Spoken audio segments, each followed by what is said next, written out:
kind of a guinea pig for this new pool. And, I love to share my testimony with you. So I think throughout my life, I've dealt with a number of problems, not unlike many of you. Problems like loneliness, addictions, purposelessness. However, I think the way that I've dealt with those issues over time has changed pretty dramatically, and that's been really fueled by having a deeper and deeper relationship with God, with Jesus, and really allowing the Holy Spirit to work in my life. I'm very fortunate to have parents who, one, are here today, and two, that brought me up in the church. They sent me to Sunday school every Sunday. They enrolled me in Christian private school growing up. I was at VBS over the summers.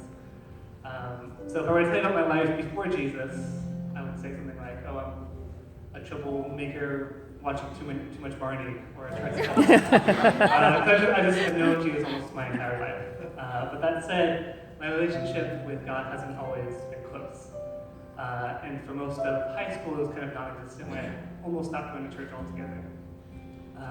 And the way I dealt with the problems then was kind of different than I would now.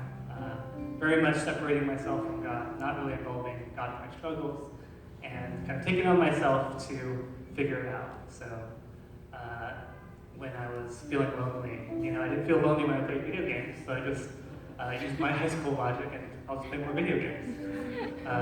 Or when dealing with bad habits, really using willpower to kind of remove myself from those bad habits, and when feeling purposeless, not unlike Diana, kind of putting my purpose into athletics and really trying hard to be the best I could be there. And those solutions actually did work for a while.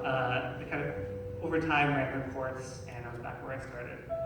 Being level 70 at a video game is awesome, but it doesn't really fix the loneliness issues. Bad habits can go away for a while with willpower, but they come back when you have no community to support you.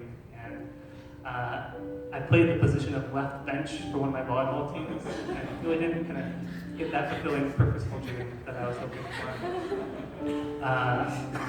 So towards the end of high school, I had kind of experienced some of these storms in my life, and looking back, these are kind of more like California storms, and that they're not that intense, but in the moment, they were.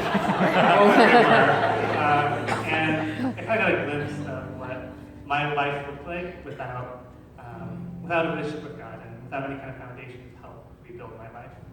And so by the end of high school, I felt like God was kind of tapping on the shoulder, like, hey, it's time to rekindle a relationship with me.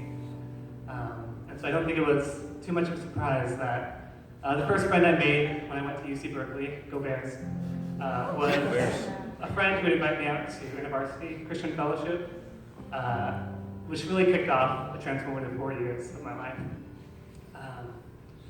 Instead of going to frat parties on a Friday night, I was at InterVarsity large groups learning more about Jesus and who he is and the man I follow today. And instead of ringing the new year with alcohol, I was at Urbana, which is this InterVarsity event that someone can know, and learning more about global missions, kind of like my purpose in the global kingdom.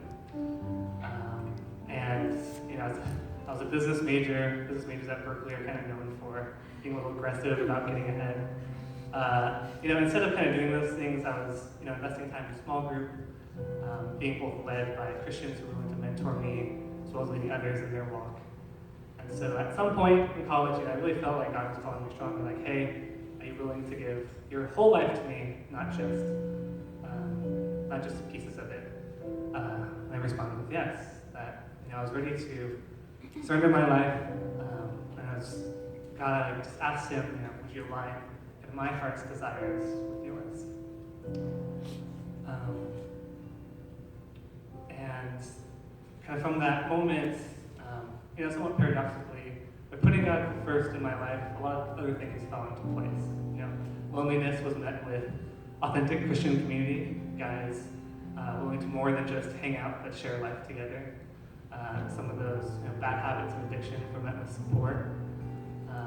the purposelessness really kind of matched with this kind of kingdom-driven purpose. And it really shapes my entire life up until today. Everything from my career, my activities, who I hang out with, but also shapes who I am, which is a more kind of loving, more patient, more gentle person than I think I could have been without this relationship with God. So I'm very excited to be baptized here today. There's many reasons why. Part of it was that my parents could be here, but also I think it's very important to have this kind of external display of really an internal transformation that has happened in my life and is continuing to happen. My life trajectory has been forever changed by my relationship with God, and I'm very thankful for the love and sacrifice of Jesus Christ.